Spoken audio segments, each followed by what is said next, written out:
Hi guys, I'm making another video. Today I'm going to be talking about toxic relationships and how to deal with difficult people, and also how to save your marriage / relationship. Now, not every relationship is meant to be in. This advice is specifically for people who have met or are going to meet their spouse, or they're in a relationship with purpose, meaning that they're intending to get married. So there are some women out here and some men that are going through struggles and tough times. And I'm going to give you some ways on how to deal with this. But first off, I'm just going to give you an example.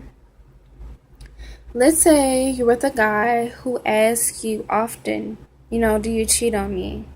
You know in your heart that you're not a cheater.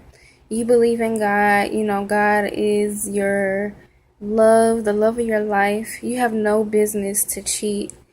And so you tell them consistently, no, I don't cheat. No, I don't cheat. But they constantly want you to prove to them that they are the only one that, you want. I'm just going to say that that's a sign of insecurities. And, a lot of difficult people harbor and hold on to insecurities.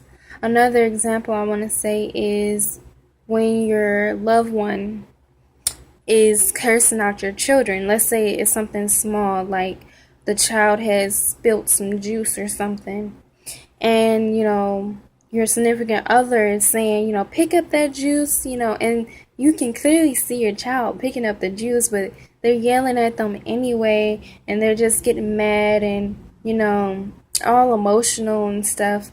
And then they turn around and yell at you, saying, why weren't you there for me? Why didn't you help me out here? Making you seem like you're the bad guy. And another example I want to say is when your partner works long hours and essentially they become a workaholic, and they bear all of that anxiety and stress from work to turn in things on time and to do things on time and to make sure everything is accurate and to make sure the job is done. They come home with that same attitude that they had at work, and they don't turn it off. They don't switch off that work mentality. That's really toxic, and that is a trait that a difficult significant other harbors. Another example I want to say is when you tell your man or woman about how you feel about their habits. Let's say they have drinking habits or smoking habits, or they just have a bad habit of talking to you or expressing their emotions to you, and you just don't understand it. They use harsh words to you. They're verbally abusive. They're very manipulative and everything like that. I just want to say that there is hope through these difficult situations. I know there's a lot of women out here that are dealing with their spouses, and it's like every time they turn around, it's an argument somewhere. It's an argument happening somewhere. Each place, nothing they do is right. Everything is so criticized, and I just want to say that there is hope. And what I'm going to be talking to you guys about is how to deal with difficult people. How to deal with a difficult person. It's not that difficult. A lot of times people give up on their relationships and give up on their marriages because it's too hard. But okay, if you still love this person and you know that it's just a phase, you feel in your spirit that it's just a phase that they're going through, this will help you guys.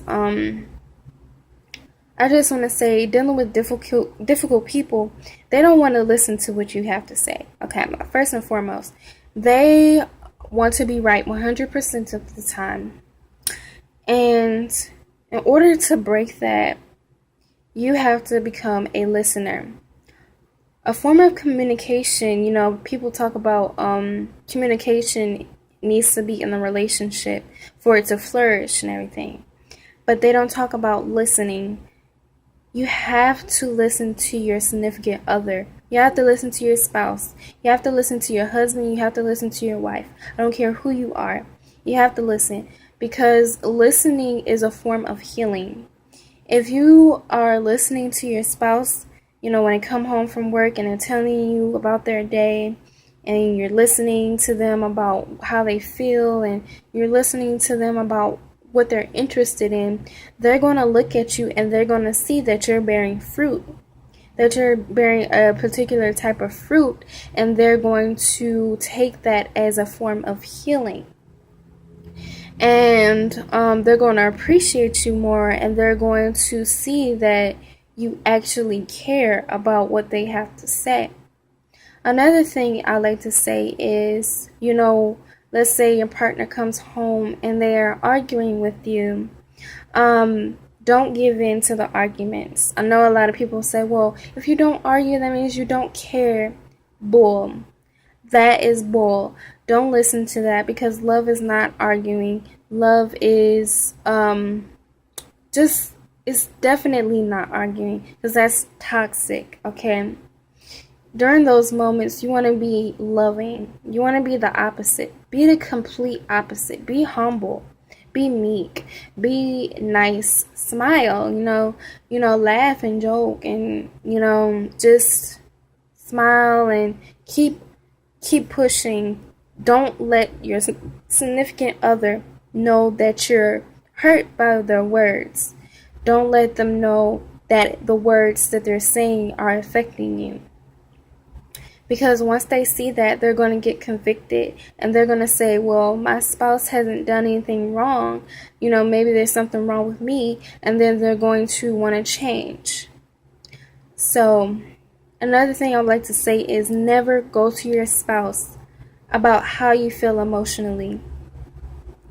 That's where prayer comes in. When you're going through something emotionally, never go to your spouse, ever. They don't need to know how you're feeling, because most of the time, people don't care. Prayer is something for God. God, people say, godly marriages don't work unless God is in it. Or marriages, period, don't work unless God is in it. Your marriage will not work if God is not in it. So you have to pray. If you're dealing with something, maybe your spouse is like addicted to pornography, or they're addicted to alcohol or smoking, and it's bothering you, it's affecting your relationship, that's when you have to pray. You have to pray to God to soften their hearts.